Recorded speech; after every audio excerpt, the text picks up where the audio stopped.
Thanks everybody for being here yet again for another one of these kind of trainings.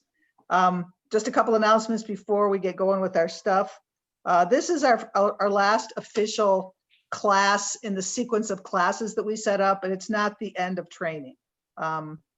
We will get you on the court sometime because that's the only way you can learn how to do these mechanics, and we'll just keep working on that.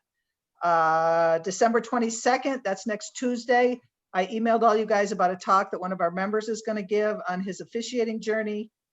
He's been going at it for a long time. You guys, it might be interesting for you, and I'm sure he'll open it up to questions. So the Zoom information is on the website, and that's what's confusing people tonight, apparently. January 5th, we're going to have the recruiting and retention committee on to talk about the mentoring program and try to get you guys set up in smaller groups so that we can continue this knowledge and conversation until we can get on the floor. To do that, I want to set you guys up in smaller groups by where you live, so that when we actually start reffing games, it'll be easier for your mentors to see you and or work with you, and for you to see each other ref. So if you could just drop me a quick email and just tell me if you live in Bellevue or you live in North Seattle or you live in Kent, or just if you could do that, that would be great. Keep working on the quizzes. They keep slowly filtering in. And I also posted on the website today the WOA study guide for their state test. It's actually the questions for the test. So please take a look at that, try to answer the questions. We're going to have an online session in January to go through the questions and answers. But the more you try to think through it yourself, the more you'll learn from the whole process. So that's it for my announcements. Now Steve's going to go over a couple quizzes, the last two quizzes, and then we'll have our speaker. Hey, good evening. Hey, so the study guide, which has, I think, 50 questions in it, there are 40 questions for the WOA test this year, and they may have skinnied it back just because of, the whole situation and getting a late start or maybe no start to the year, who knows. And the study guide even comes with rule references. So it actually is a great way to get into the rules again. There are a lot of similar questions in the study guide that you guys have already kind of dealt with in your quizzes as well. So it'll be another place where you can reference, the rules and get into the rules. Did you say we were going to have a study session though with somebody? Yes. Yeah. Because we do that with baseball, and it's like really, really helpful. Yeah. But we want you to try to answer them first. Yeah, that's fine. Yeah. So quiz 7, and relatively sparse responses here. I've got 8 responses here. So I'm going over a couple of questions that the majority of the 8 had trouble with, but that doesn't necessarily mean the majority of the 25 will have these same questions, but we got what we got here. So the first one was on question 1. And I know we talked about this last week when Scott was doing his presentation. So A2's retrieving an errant pass near the sideline in front of Team B's bench. In order to prevent herself from going out of bounds, she reaches out and makes contact with Team B's coach, who's standing in her coach's box. The official rules A2 out of bounds. Is this ruling is correct?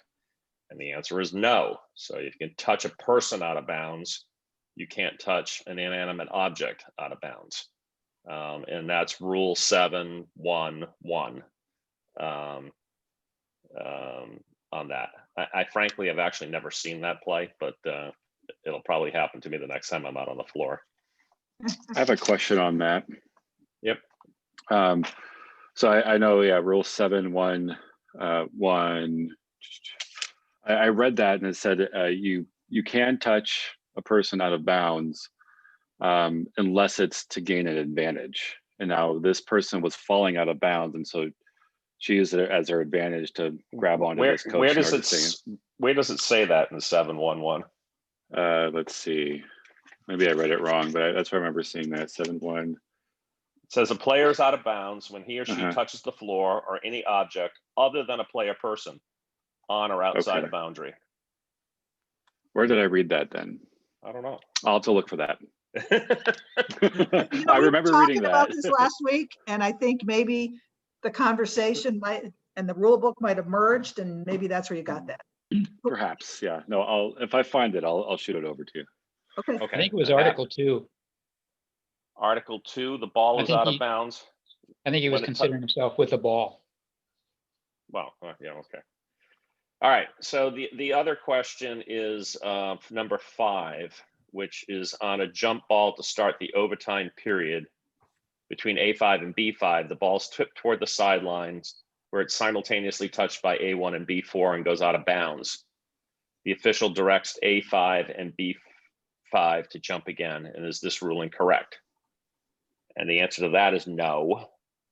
The jump ball should be between the two players that were involved in the ball going out of bounds simultaneously, or if there was another held ball on the floor by those two players would jump. Different from your college rules, Stacy. Rule 7.3.2. Pretty cut and dried and clear. So those were the two questions on quiz 7 that seem to be giving the 8 respondents, thank you very much for being those 8 respondents, a bit more trouble than the others. Anybody else got anything on Rule 7 that they wanted to kind of touch on? Rule 7 quiz questions? Hearing nothing. Quiz 8 really had nothing that was extraordinary, out of the ordinary in terms of people getting the majority of them wrong. There was how many respondents here? There were 6 respondents to quiz 8, and you know, we've got a few 50-50 ones where like the first lane space is above, closer to the free throw line. The first lane space is above, closer to the free throw line. I'm actually having trouble reading it because I gotta hang on. The first lane space marks. Wow, that isn't even in English. I gotta get the actual question here. One sec. When they redid it, they did not get the right. Actually, I'm gonna move on from that one. I'm gonna grab that right at the end. Okay. I remember taking that, having that question, and I got it wrong. And I guess in my mind, I just thought the first spaces were down by the blocks. So it's the block and then the space, as opposed to the space and then the block. So if you're old enough, you played this game where you were actually filling the first space, then there was the block, then there was the second space. And now that's no longer the case. The block and then the first space is closer to the foul line than the end line. Okay. Okay. I always wondered that. I thought, so it was true. When we were younger, we did use the space on the other side of the block. That's Yes. true. Oh, okay. Correct. Yeah, good. Learned something today. The way I was reading that question was, I thought it was the space that's open to stand in that's closest to the free throw line. Yeah, so I thought that's what it's they were like, getting again, we're not giving you a degree, and we're not conferring you magna cum laude or not in terms of getting these answers correct or not. It's the idea is to learn the rules. So maybe by not understanding the question, you actually learn the rule better. So I won't apologize for the butchering of the writing there. Definitely. And otherwise, there wasn't anything else that anybody seemed to have a whole lot of trouble with on Rule 8. So I'm not going to spend more time on that. I'm going to give the floor to Mike, who's going to work on mechanics here tonight. So that's all I got, unless anybody else has any questions on Rule 8. All right, Mike. I don't have any questions on Rule 8. Oh, sorry. Go ahead. I don't have any questions on Rule 8, but I wanted to just quickly, before we start, go through the training material that you guys posted, the WOA test study guide. I know that I haven't completed the quizzes 7 and 8, but on this thing that says you need access, do I have to complete the 2 quizzes first before I get access? Oh, I screwed something up when I posted it. So let me fix that, and I'll send out an email when it's ready. You should, Okay. they're not connected. You should be able to work on both at the same time. Okay, thank you. You will see similar questions. Yeah, I'll get through my quizzes first. I was just curious about the permissions Yeah. part. I appreciate that. Thanks. Thank you. Anybody else? Okay, some of you guys never talk. I think you just, you log in and then you walk away. Maybe not. Okay, Mike, it's yours. Okay. Thanks for having me on, guys. My name is Mike Weisner. I'm going into my 4th year. So just a couple years ago, I was in your guys' seat learning everything. Today, we're going to talk about free throws, and we're going to talk about press coverage and end of game situations. So I'm going to go ahead and share my screen. Okay. Just desktop 1, Stacy, is that what I should share? Yeah. Okay. Here we go. Oh, I don't see it yet. hang on, I gotta click approve. Zoom will not be able to record the contents of your screen until it is quit. Later. Do you want me to run the talk and you can just talk? Is it going now? No? Yeah, I might have to quit the Zoom call to allow that. Sorry. It's not Just- sharing. You Just have stop that. share. You should be able to just stop share. Can't you do that? Is that Oh, there going you now? go. You're there now. Okay. All right. Let's go here.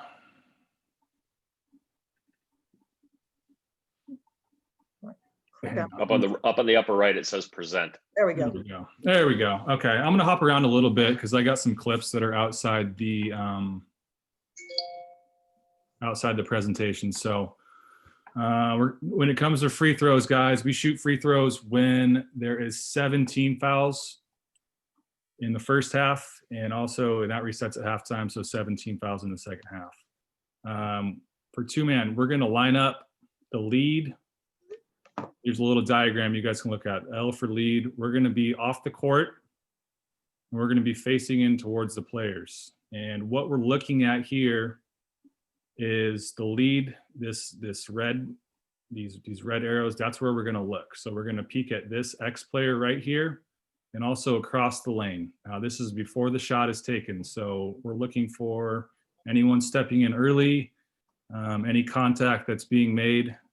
And yeah, like I said, we're going to be off the court, probably 3 or 4 feet to the side. And the trail is up here. And we're going to be outside the 3-point line. We're going to be on the floor. We're not going to be on the sideline. And this is, we're just talking about our positioning, guys. We're going to be outside the 3-point line with our vision looking to the other side of the key over here. So before the shot's taken, whether we're the lead or the trail, we're going to be looking to the other side of the key. And this little YouTube video, I'm going to have us watch. It kind of demonstrates that a little bit.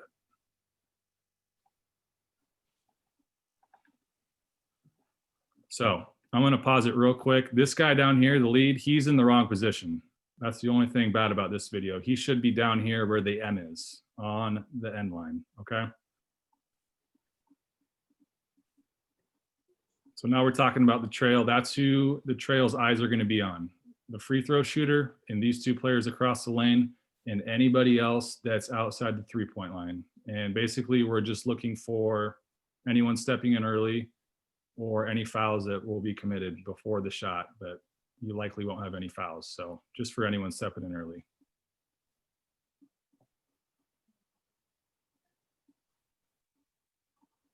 Can you guys see this all right? Yep. Okay. Okay, now it switched over to the lead. So the lead's going to be looking at this player on the bottom and these 3 players across the lane.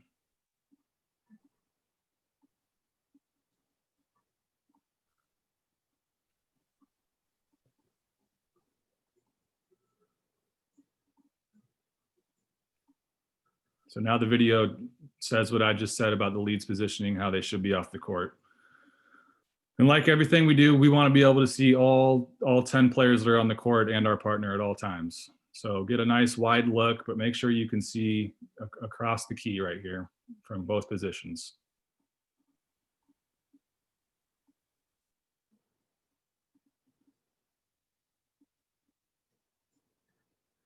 Okay, I think that's it for that video. You know, one thing to notice about that is that the trail's going to be on the bench table side. Okay, all the time Right. on a free throw. So I don't know if you noticed that the bench, you can see the bench over there. Mm-hmm. So Yeah, so I'm gonna get to reporting fouls later, but every single time we report a foul and there's free throws following it, we're always gonna stay on that side, on the table side. So when there's free throws and we report a foul, we're gonna stay on the table side in front of the benches for free throws. So whether you were lead or trail, if you call a foul and report it, you become the trail? That's correct. Okay. That is correct. So after you If report the you, foul, if, sorry, go ahead, Steve. if you report a,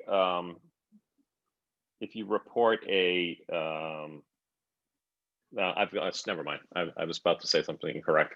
Go right ahead. Keep going.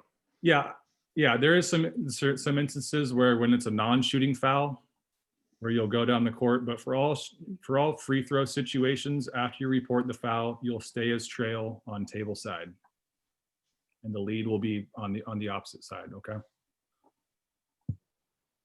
All right, let's go back to here.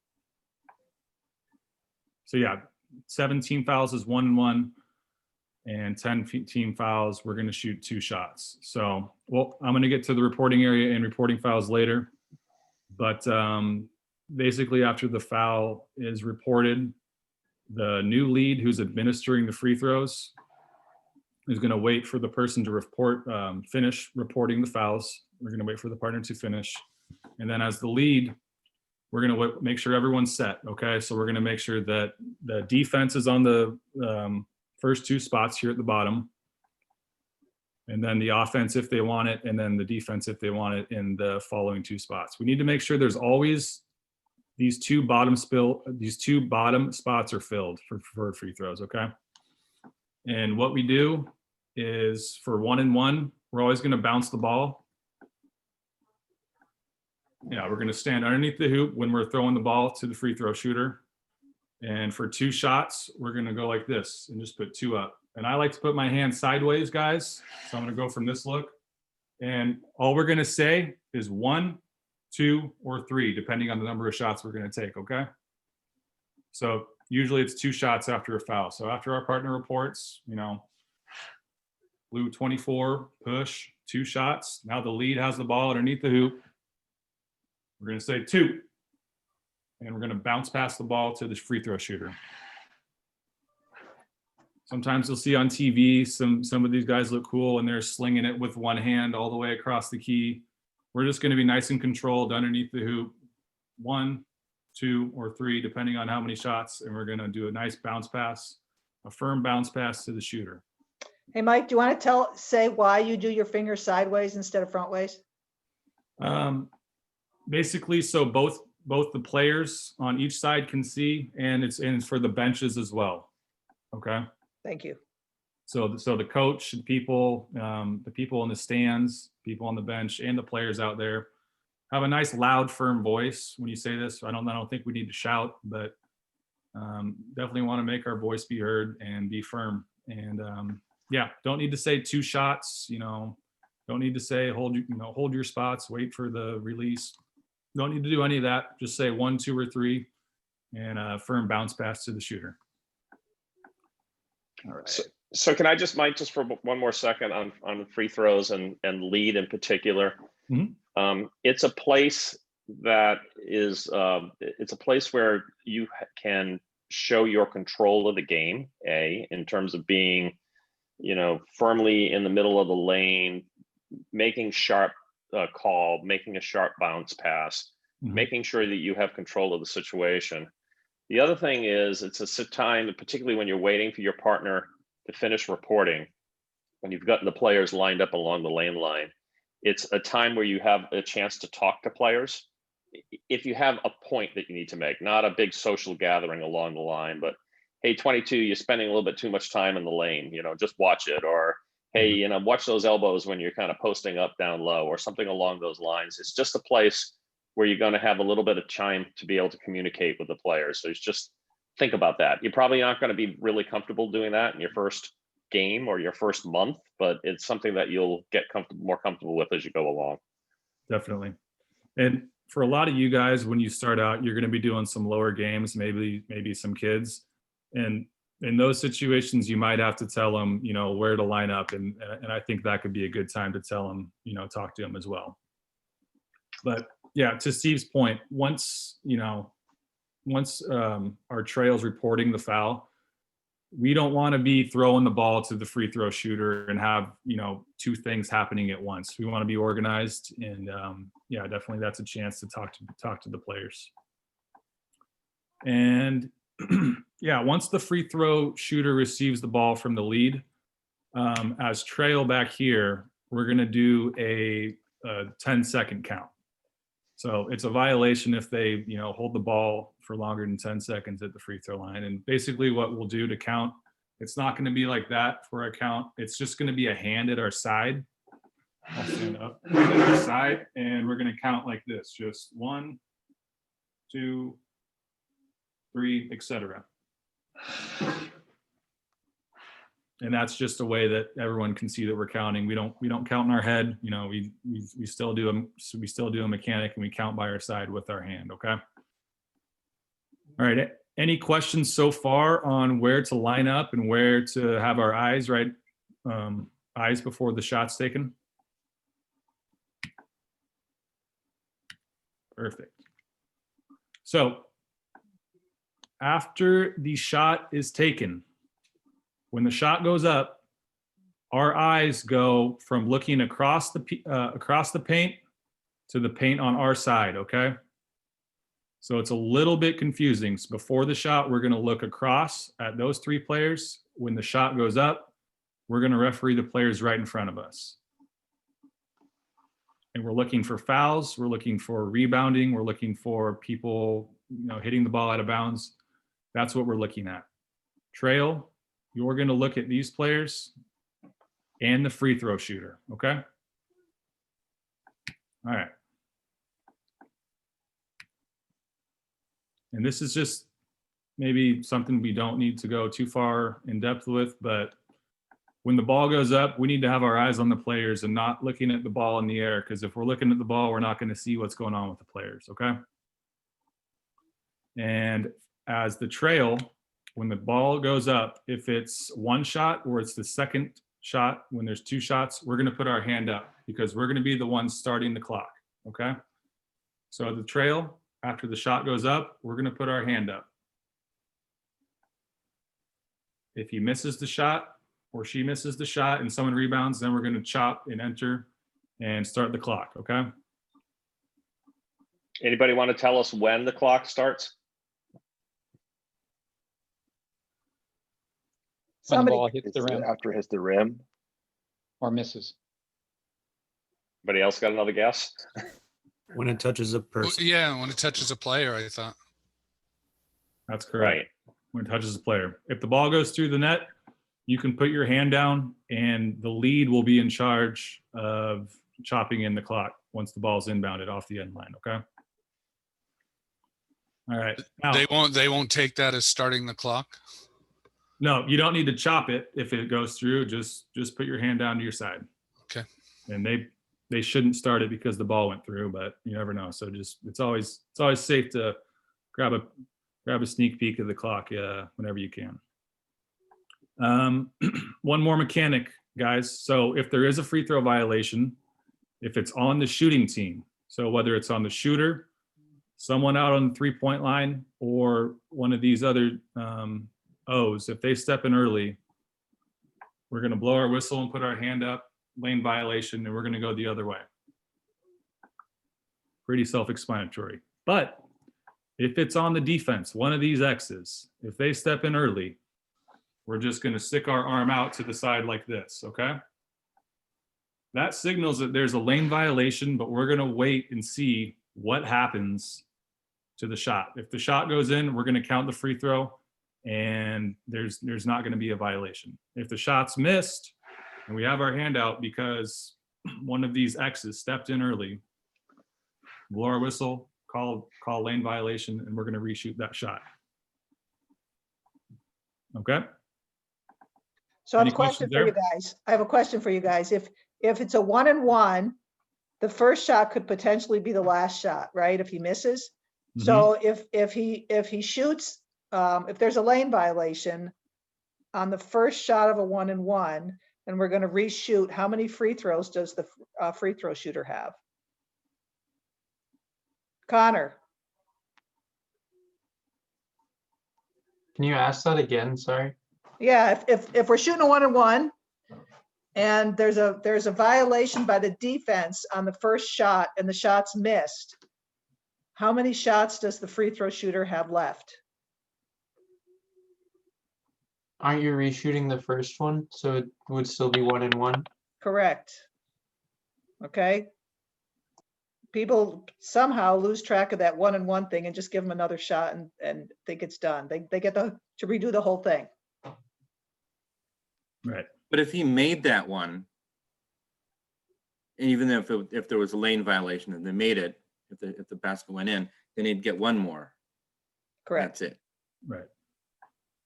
Exactly. Now, And they wouldn't be, even though there's a lane violation though, it wouldn't end up counting. Would it end up being a team foul then? You know what I mean? Add to their total? It's just nothing, isn't it? If the basket goes in, they get the second shot, but the lane violation didn't cause any issue. So right. If it's the just shot would count. I would think it's just like nothing happened. Right. I'm thinking. Go on. We're not going to make them shoot twice just because there's a lane violation. Yeah, got to Just make on the it again. defense and they make it, we're going to count it. Now, if they step in simultaneously, that's a different story. So we'll go ahead and reshoot that one if they're simultaneous.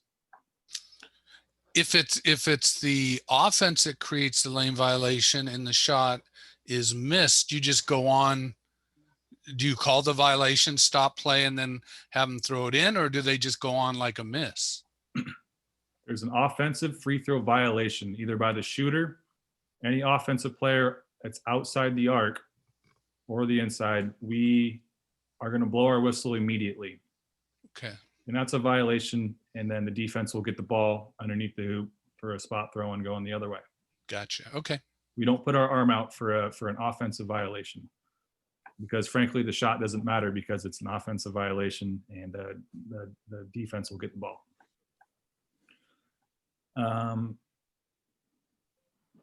You guys are aware that everyone outside the 3-point line has to wait for it to hit the rim before they can enter, right? I have a question. Yep, go ahead. Sorry, just so I understand correctly. So if there's an offensive violation on the free throw, and let's say they have 2 shots and it happens on the first shot, is the whole 2 shots just the other team gets the ball? No, just the first shot. If it's 2 shots and they violate on the first shot is no good, and we'll move on to the second shot. However, if it's a 1-and-1 situation and there's a violation, an offensive violation on the first shot, they don't get the opportunity for the second shot because they would have to make the first shot to get the second shot, and they violated it. So the defense would get the ball in a 1-and-1 situation when there's an offensive violation on the first shot. Okay, makes sense. Makes sense? Okay, good. Hey, Michael, in that situation, if they do make that first shot, do you wave off the shot then, right? You get the second shot, certainly, but you actually physically wave off the shot. You don't just put your hand in the air, correct? Right, wouldn't count. For an offensive violation and they make the shot, wave it off. That could be the free throw shooter stepping in over the line before it hits the rim, or one of his teammates stepping in early. If it goes in, wave it off. Okay? And just another alignment thing, anyone outside the 3-point line needs to be above the free throw line extended, okay? So we don't, it's a violation to line up beneath the free throw line outside the 3-point line. Down in this area, that's illegal. So you can talk to Ms. Trail and say, make sure you're above the line, okay? This is all some dead ball officiating, like Steve noted earlier, that we can talk to players during these situations where there's some downtime.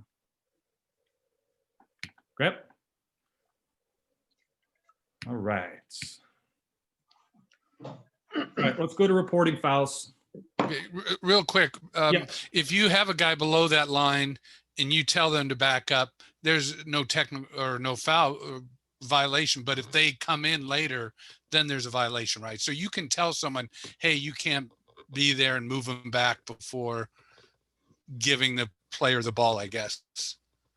So yeah, I try to get all of that done before the free throw shooter has the ball. Yeah. Once Okay. they So have the ball- you can do that. It's not violation if they're there. You can suggest they move back. I'd say this: if the free throw shooter has the ball and they're down there, that's a violation. Okay. So talk All to them before they have the ball and make sure they're above the line. Okay. Make sure everyone outside the 3-point line and the free throw shooter have to wait for the ball to hit the rim before they can step in. Okay. All right. Let's go to foul reporting and switching. So kind of what we talked about earlier, as a trail, when you call a foul, you're going to go to the foul reporting area. So it's kind of a vague, not vague, but this is the reporting area. We don't want to report fouls from way back here all the way across the court to the table. Hey, Michael. Yeah. I didn't catch this earlier, but they changed the foul reporting area is bigger now. Oh, it is? Yeah, so it goes, how do I describe this? It goes Lane line. Yeah, it's like lane line to lane line, all the way, Opposite lane line to the table. Okay. So it's a little wider towards the other sideline. Okay. We can fix this slide up so when we post it, it's all right. So don't worry about it. Okay. Yeah. So when we call a foul, and I was on a call, I don't know, earlier, one of our first sessions where we went over, what to do when we call a foul: color, number, foul, consequence.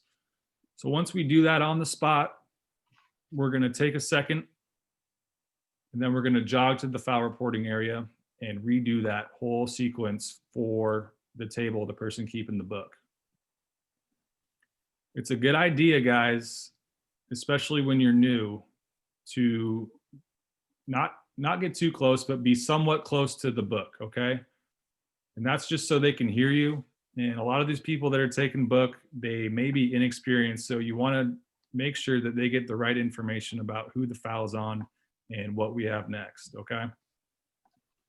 So when we call a foul, our other partner needs to have needs to pay attention to all 10 players, because when their partners jog into the foul reporting area, they're the only ones that's going to have eyes on all 10 players, okay? So we need to be really aware and have our antennas up to make sure nothing funny happens when our partner's running to the foul reporting area, okay? Yeah, when we're reporting fouls, just some good practices are to definitely run to the foul reporting area. We don't really walk anywhere on the court when we move. Once we get there, take a deep breath, slow yourself down, and then go into your reporting.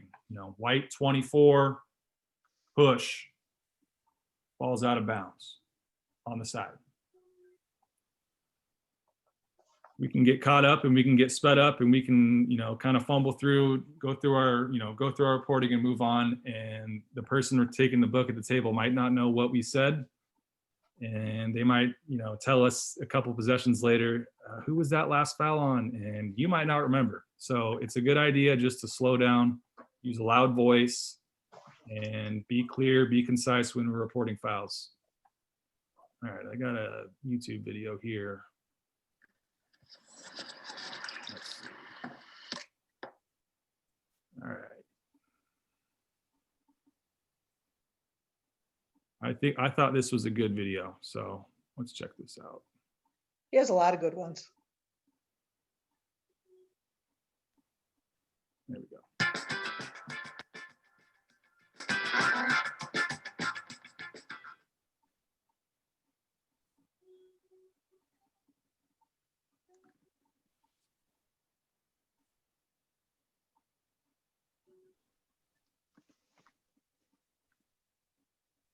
C, reporting.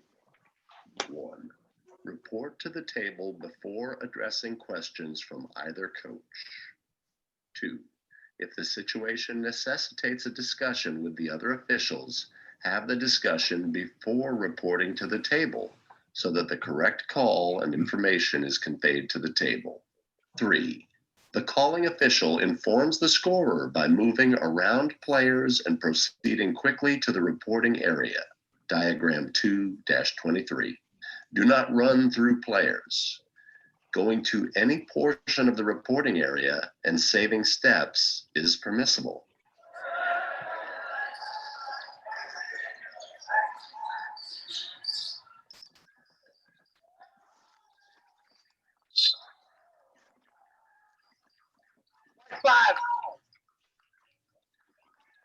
Like 5. Hit. 2. 4. The calling official shall follow the following procedures. A. Once in the reporting area, the official will come to a complete stop before communicating with table officials. B. Slowly state the color of the jersey and the playing number of the player who fouled. Visually indicate the number of the player who fouled with a one-handed signal. C. Give a visual signal indicating the nature of the foul.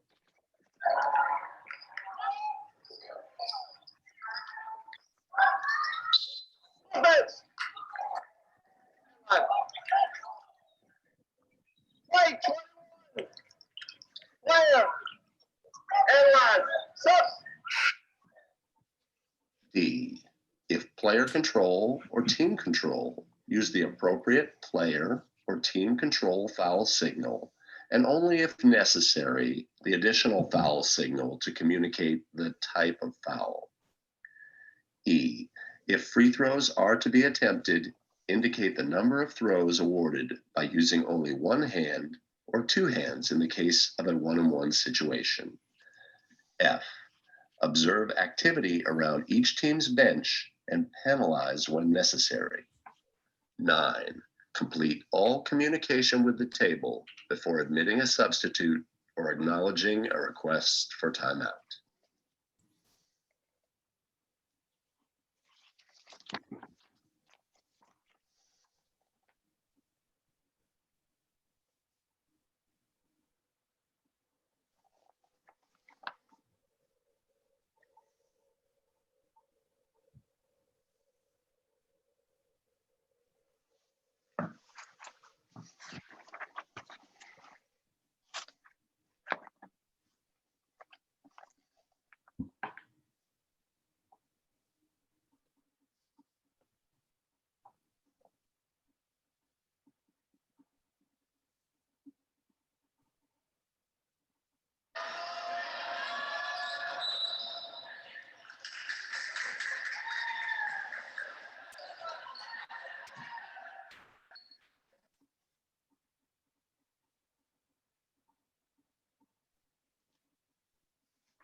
Can I ask something? They say indicate the number with a single hand. That's out of date. Yeah, Okay. yeah. Go ahead and use two hands, like we've showed you when reporting. Yeah, well, that's what I was saying, because earlier when we were doing this, we were doing two hands. So you don't use one hand. No, you can use two.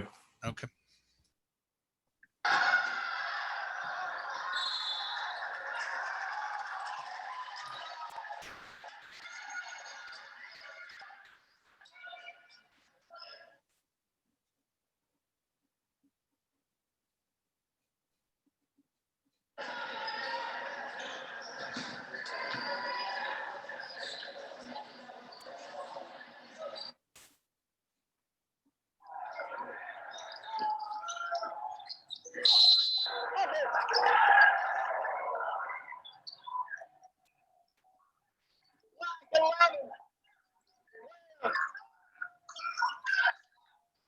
is legal.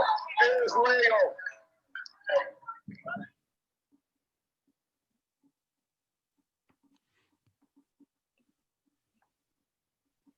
Okay. Let me make sure that's... Thanks for watching.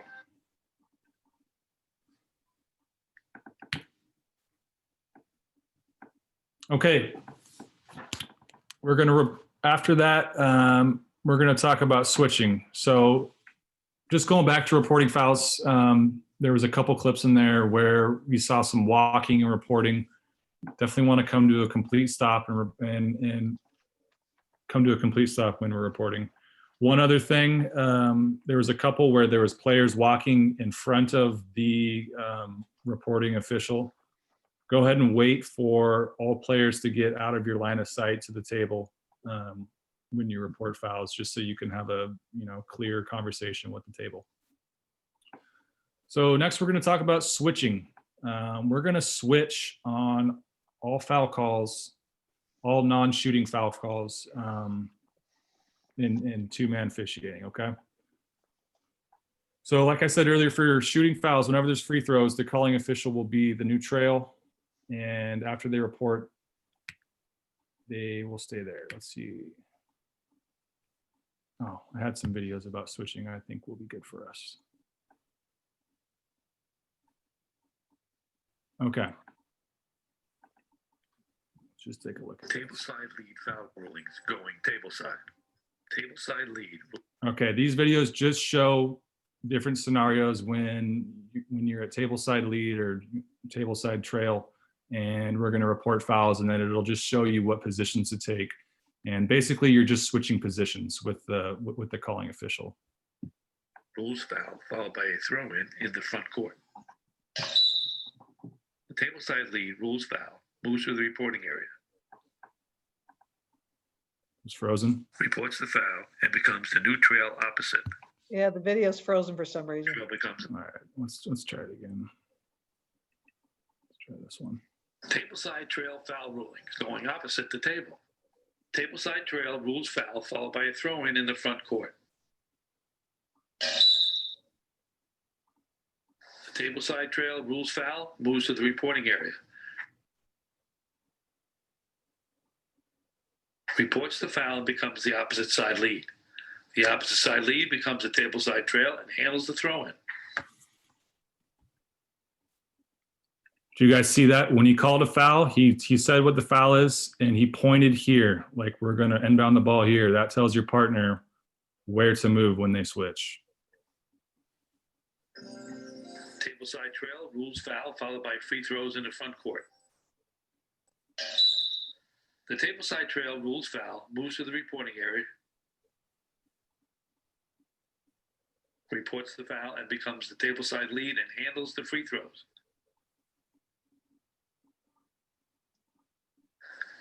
The opposite side lead becomes the new trail opposite the table. Yeah, that video is a little out of date. That's not our mechanic, right? Right. Table side trail rules foul followed by a throw-in the back court. Just disregard that last one. Table side trail rules foul moves to the reporting area. Reports the foul and becomes the lead in the front court. The lead becomes a trail and handles the throw-in.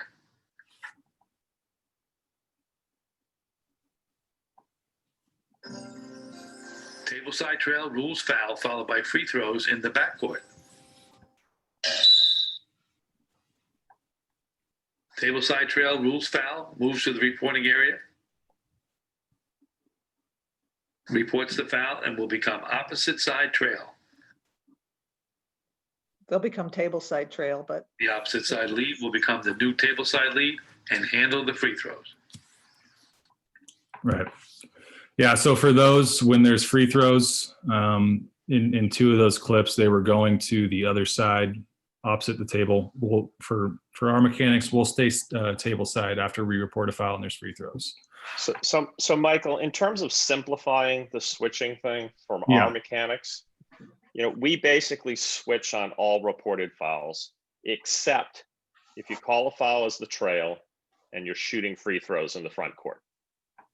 Okay. Otherwise, every time you call a foul, we want you to switch. And the idea is that we want the officials to get a different look. We don't want them kind of trapped in the same position, multiple times down the floor. It's just one other time that we're able to switch positions. It gives the coaches and the players a different look at the officials. They're not always staring at the same person who's standing next to the bench, right? So every time you call a foul, you're going to switch the position with your partner, unless you're the trail in the front court and we're shooting free throws. And then you're just going to turn around, you're going to report to the table, and then you're going to turn back, and you're going to be in position to be the trail in free throw shooting. Right. Yep. That's a good rule of thumb, and it'll be a lot easier once we get out on the court. But yeah, just remember in the back of your head, if you call a foul, you're going to switch with your partner positions, and they're going to, take over where you were at, basically. All right, we're running kind of low on time, so we're going to move on to transition and press coverage. So transition and press, that means we're going to look at basically one team's inbounding on this end, the left end, and their hoop is the right end. So a lot of teams will press, and that means their defenders will be up. And just a good rule of thumb, if there is 4 players in the backcourt, and you're the new lead, you need to come up and help. So we're not stranding our partner with all these players in the backcourt. So generally, the new trail. So if we're going left, if we're looking left to right here, the trail here is going to usually take the ball in the backcourt and any of the close surrounding players next to them. And the lead, the lead is going to be responsible for everyone else on the court, player-wise. All out of bounds lines are the same as before. So the trail is going to take this end line and this bottom sideline, and the lead will have the other 2 sidelines. So just some positioning stuff, guys. We want to stay behind the ball. When the ball's getting dribbled up the court during transition or press, we don't want to be ahead of the ball. We want to be probably 2 steps behind the ball handler or the level of the ball, and we're going to be off to the side. It shows here they're going a little bit to the middle of the court, and that's okay, but just be aware of all the other players. You don't want to be caught in the middle of all the players, okay? And then as the ball gets dribbled up the court, you'll obviously stay with the ball a couple feet behind them. When they're in the backcourt and they're moving forward, we're going to keep a 10-second count. That's the rule, okay?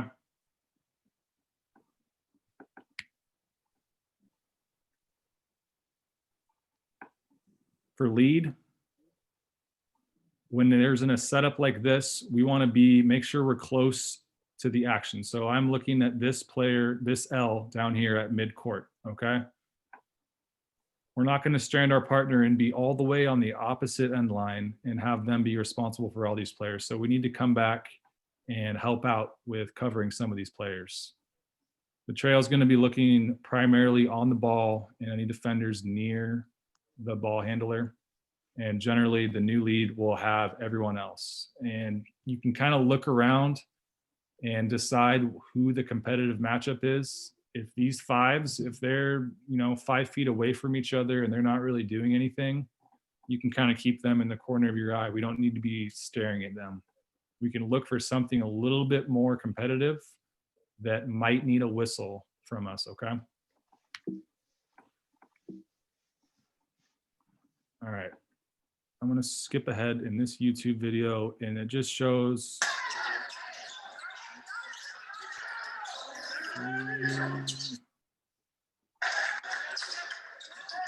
See how he's staying behind the ball here? Keeping a 10 count.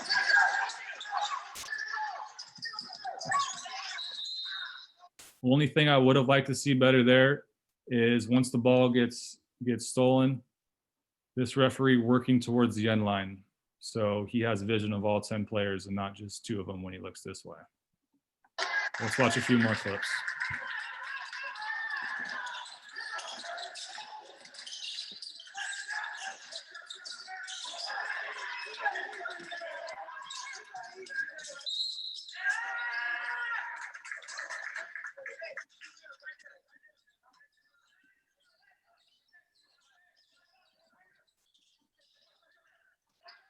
And look how the new lead is helping. He's not just running down the floor.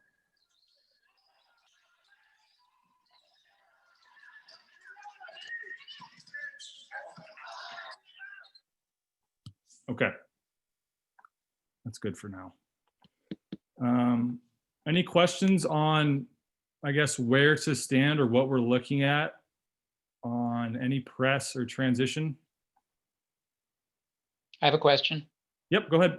On the very first part of that clip, when the offense had the ball in the backcourt and the defense touches the ball, the 10-second ends and then starts over if the offense gets the ball back again. Is that correct? So we're going to keep the 10-second count even if it's tipped. The only time we would stop our count is if possession changes. So if they steal the ball, then we'll stop our count. So they don't gain possession of the ball. They just tip the ball. Yeah, then we're still going to keep our 10-second count going. Thank you. Yep. So Carl, different from the 5-second closely guarded count. Correct. Okay. In order to have a 5-second closely guarded count, there needs to be player control, right? So if that ball gets tipped away and it's an interrupted dribble, there's no more 5-second count, but there is a 10-second count that continues in the backcourt until there's a change in team control. Okay. Okay. Exactly Thanks. right.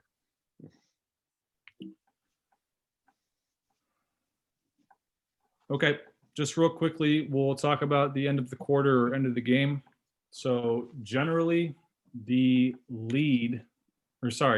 trail is going to be responsible for the last second shot if it happens anywhere outside the 3-point line or if there's a drive to the hoop. The trail is going to be responsible for making sure that the try is gotten off before the buzzer, or if the shot is still in their hand as the buzzer goes off. The trail is going to be in charge of the clock, and we're going to be the ones calling the shot off or calling the shot good, depending on if it goes in or out. So just one mechanic thing, if it's a 3-point shot at the end of a quarter or the end of the game, we're still going to mark it like this, just like any other 3-point shot. If the shot gets off before the buzzer, we're going to wait and see what happens to the shot. If it goes in, we're going to go like this. We're going to count. We're going to count the 3, and then we're going to score it like this. That just signals to the person at the table and everyone in the gym that the shot is good. Now, if we're the trail and the shot goes up and it's still in their hand before when the buzzer goes off, we're going to wave the basket off. So we're not going to wait and see if it goes in or not. Immediately, we're going to blow our whistle, put our hand up, and we're going to say, no shot, no shot. We're going to let the whole gym know that the shot was not released before the buzzer. Yeah, and at the end of any quarter game, when the buzzer goes off, we're just going to blow our whistle as the trail and put our hand up. Any questions there? Okay. Yeah, and then just one thing, just jog off the court after the conclusion of the game. We don't really stick around unless it's a rec game. But if it's a school game, we'll jog off the court. If it is overtime, overtime is 4 minutes long, and team fouls are the same, and the baskets are the same that they were going at, and each team gets one additional timeout.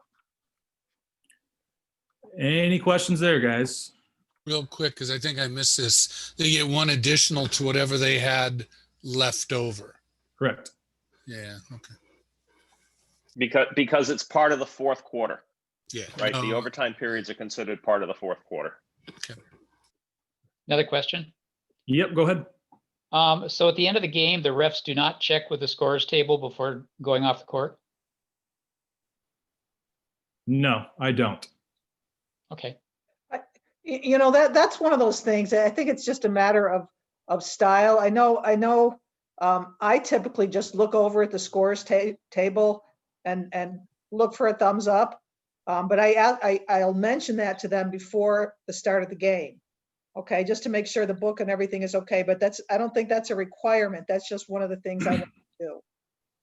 Okay, yeah. So you can run off the floor and you're not violating any mechanic rule. It's just a style thing. Something you can do Oh, also is good. usually there's a Mike. timeout somewhere within, a minute or 2 or 3 minutes left in the game. During that time, you can go to the book and just check with them and make sure everything looks right. So there's no surprises there. If there is something, you correct it there and not at the end of the game.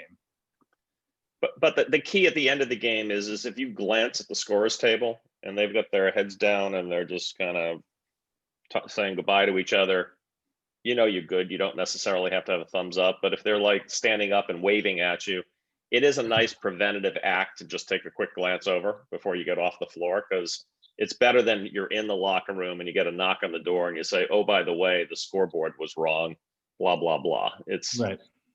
You don't want to be there. It's too late to fix it at that point in time, but you'd rather not have that conversation. Definitely. And I would imagine it would make a difference if it was a much, much closer game. Correct. Of course. Right.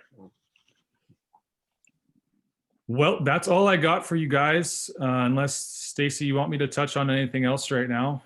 No, I just kind of like to see if anybody has any questions about any of these mechanics things. We've covered them, but you haven't had to do them yet. So we will get you to do them, trust me. But anybody have any questions for Mike while he's here? Okay. Okay. I was going to clean up one thing here too. Hopefully you can see this file reporting area. So this is on page 192 of your mechanics manual. It actually extends past the lane line. So well past the lane line. So here's the table over here. If there's a file, you can be this far away and be in the file reporting area. Now, again, in your first year or so, you probably want to get yourself a little more comfortable that you're, middle of the floor. You don't have to be standing on top of, and obviously you don't want to be standing right next to the scorer's table, but you have a big wide area in which to be able to report in. Just make sure you get into that reporting area and stop, and you have a clear view of the table, and the table has a clear view of you before you stop and you start doing your reporting. Yeah, and that reporting area goes from the top of the circle at one end to the top of the circle at the other end. It's almost the whole middle of the floor, minus a little bit by the sidelines. Yep. So we'll change that in the presentation so you guys can refer back to it. Okay, well, if nobody has any questions, please keep working on the quizzes. I've put the information for the call on next Tuesday. It's a different Zoom link, so make sure you use that. I think the time is different also. I think it's at 6 o'clock and not 6:30. And then I have a great holiday, however you plan to spend it in these COVID times. And then come January 5th, we'll have another meeting that's also been posted. And then we'll have we'll go over the rules test probably the second week of January. So work on the quizzes, work on the WOA state test, and hope to see most of you on Tuesday. And don't forget to let me know where you live. Send me a text or something. Just Stacy? Yes. Quick question. If you happen to have any more videos for mechanics, or even videos of, I don't know if they have videos of any of the high school games in the recent past, but if there are anything, that you can recommend, you might, maybe throw it up on the website and we'll take a look at it. I mean, I'll be looking at YouTube anyway for things like that, since we're not, anyway, just to practice, just to see some more. Yep. That's all, and that's all coming. That's all part of the mentoring program. So we'll get that going. Anybody else? I would just like to say overall, when I was starting to be an official, I thought it was all about getting the call right. And then as I, got more experienced, mechanics are extremely important to how you're viewed as an official and how you're evaluated and how you move up. And just overall, how you look out there, and mechanics are a huge part of that. And so they are extremely important to how good of an official you are and how good of an official you appear to be. So take mechanics seriously when you can, practice in front of the mirror and make sure you're doing the right things out there mechanically when you're effing. To add on to that thing that Mike just said, if you're in the right place on the floor, you're going to have a better chance of getting the call right. That's really why they're so important. That's why we emphasize them so much. Okay, with the little kids, you can kind of look over the top and be out of position and still get the right call. But as the kids get bigger and bigger, you need to be in the right place to have a good angle to see the play. So yeah, they're very, very important. And they also, frankly, at the beginning, when you don't really know what you're doing, if you look like you know what you're doing, you'll have a lot easier time. Definitely. Anybody? Okay. Thanks, Steve. Thanks, Mike. Thanks all you guys for being here. Chris, you look very official in that tie. Take it off, man. Thank you, guys. Thank Thank you. you. Thank you. Thank you. Hey, Thanks a it's lot. coming off. I got to find the time to get it done after this class. So it'll be good. Hey, you look great. I was just giving you a hard time. No, I've noticed that I always have my tie on class time, but it's just coming straight from work, right? So Well, thanks for being here. I appreciate it. yeah. Okay, everybody. Thank you. Have a good Later, Christmas guys. or Or Merry whatever. Happy Christmas, guys. holidays. or whatever you celebrate. All right. Thanks, everybody. Bye. Hey, Stacy. I was gonna stay on for a second to say hi to Lisa, but she just popped off. She was Okay. my daughter's former coach. Oh, really? Yeah.